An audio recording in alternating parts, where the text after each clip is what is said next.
Alors déjà, Edgar Morin, voilà, qui ne connaît ce visage?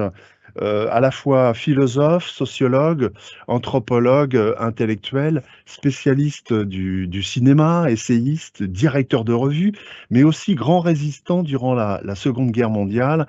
Edgar Morin est avant tout un de nos grands penseurs contemporains, un penseur qu'on peut dire omnivore, passionné par les savoirs de toutes les disciplines, un penseur très engagé, refusant la compartimentation qui mutile la connaissance de l'être humain. C'est un penseur surtout à l'œuvre gigantesque, protéiforme, que ce soit des chantiers en anthropologie sur la mort, des recherches en sociologie sur la jeunesse, des recherches de terrain en immersion, concernant la culture de masse, le cinéma, les rumeurs, l'URSS. Son grand projet anthropo-bio-philosophique demeure en premier lieu la théorie de la complexité. Revenons à ce paradigme de la pensée complexe. Edgar Morin, avec la pensée complexe, ne cherche pas à l'ériger comme idéal d'une pensée souveraine qui englobe tout. Il accepte la contradiction, l'incertitude et lutte contre la mutilation-réduction. C'est avant tout une pensée qui englobe au lieu de séparer. Aussi, dans ses actes de transmission, de participation à des colloques, des congrès, il ne veut surtout pas être présenté comme un vulgarisateur. Alors, peut-on l'ériger comme fondateur de la pensée complexe, comme je l'ai mentionné en introduction? On pourrait dire le père de la pensée complexe. Pour lui, il n'en est rien.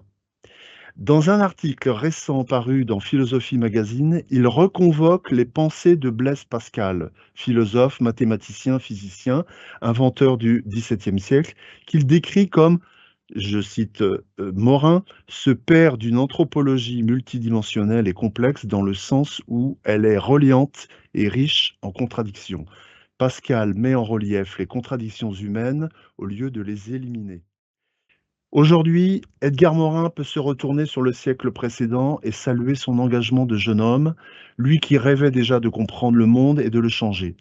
Le vieil homme a quitté sa place de sociologue et de philosophe pour devenir le sage poète, le prophète d'une humanité nouvelle.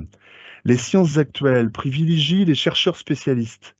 Morin a voulu revenir à la source des sciences humaines, penser la nature humaine et celle des sociétés.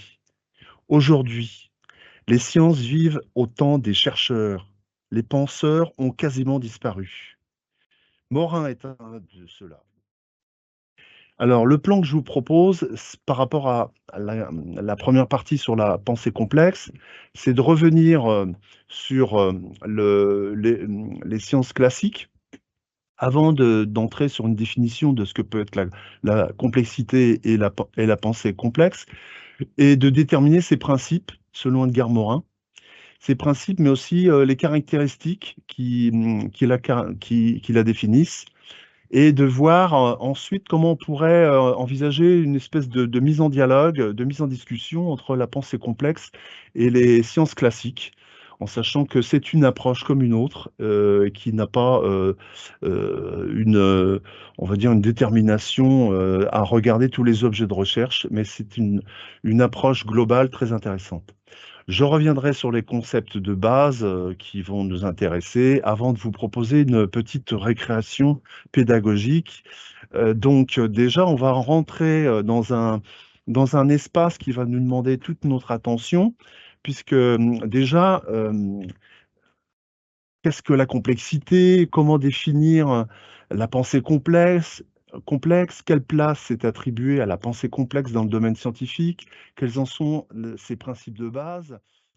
La complexité, c'est aussi l'irréversibilité des phénomènes, c'est l'entropie généralisée qui l'accompagne, avec cette tendance de dispersion ou de désordre ou de chaos.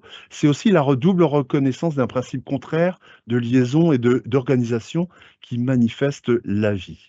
Le terme de la vie est intéressant et important pour comprendre cette approche, qui est une approche qui s'intéresse à des objets vivants. Le mot complexe est souvent utilisé comme embarras, comme confusion ou difficulté, à nommer clairement les choses ou encore à la place de compliqué. Si on regarde le mot compliqué, on va s'apercevoir qu'il renvoie plus à ce qui est difficile à comprendre, ce qui est cum avec pli carré, plié en enroulant. Après cette, ouverture, qui peut être un peu abscon, qui peut être difficile, je voulais vous redonner un peu les termes, et faire un petit peu un comparatif, par rapport aux sciences classiques dites positivisme et avec l'apport de la pensée complexe. On voit bien que autant dans le positivisme, on va être sur une recherche d'objectivité, la pensée complexe va être plus sur, la prise en compte de la subjectivité. C'est le chercheur, qui, de par, son point de vue, mais aussi en croisant ses données et son cadre théorique, donc ça part de lui. Comme disait, Boris Cyrulnik: «Toute recherche est un aveu biographique». Alors, un qui est énorme, qui est, très important, c'est, ce qui relève de l'incertitude et de l'inattendu avec, cette citation d'Edgar Morin: «Attends-toi à l'inattendu». On voit bien qu'à travers, tous les faits, de société ou divers ou même dans notre, quotidien, on est confronté à, ce qui n'était pas prévu, l'imprévisible.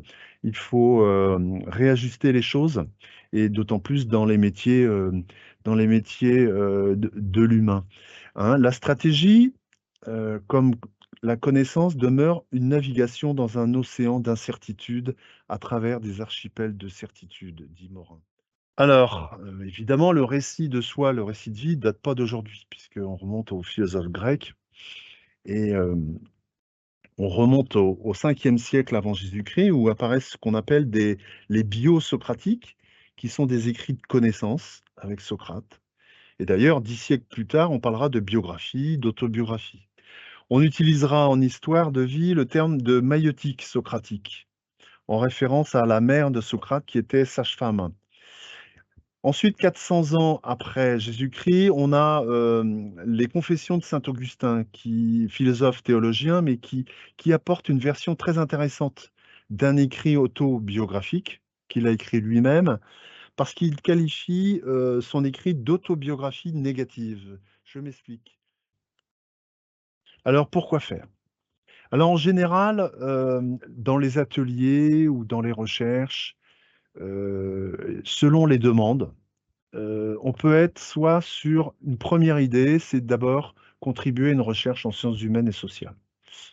Sur un quartier, dans une entreprise, auprès d'une association, j'y reviendrai tout à l'heure, ou auprès d'un milieu, hem, un milieu avec, des personnes qui sont intéressées par une question précise. Autrement, ça peut être pour regarder, son parcours de vie, ce qu'on a fait. On a envie de faire un point, un bilan. Mais, les histoires de vie ne vont pas se contenter uniquement d'un bilan, professionnel, sur son parcours. Elle est également, usitée quand il s'agit de travailler sur un projet de transmission, sur son histoire, je reviendrai tout à l'heure. On est soit, des gens qui ont envie d'écrire sur ce qui s'est passé pour eux, donc soit ils sont un peu poussés par, les proches, soit ils ont cette envie, mais ils ne savent pas comment s'y prendre. Ses origines, eh bien déjà, Martine Hannibal, je vous ai présenté tout à l'heure, professeur, à l'université de Nantes, psychologue de formation, a travaillé, à l'aide sociale à l'enfance dans les années 70 et à partir de l'accueil du récit des enfants qu'elle avait en charge, elle a développé cette approche théorique et méthodologique et l'a ensuite enseignée à l'université de Nantes. Et pour cela, ses observations auprès des enfants, elle s'est inspirée des travaux de recherche de Jean Piaget et d'Edgar Morin. Alors si on reprend ces 2 termes, clinique et dialogique. À l'origine, la démarche clinique, elle prend comme référence les travaux de Jean Piaget, cet épistémologue qui a conçoit de façon empirique sa méthode en se concentrant sur les faits, en évitant les généralisations, les interprétations systématiques et en privilégiant l'écoute de l'enfant.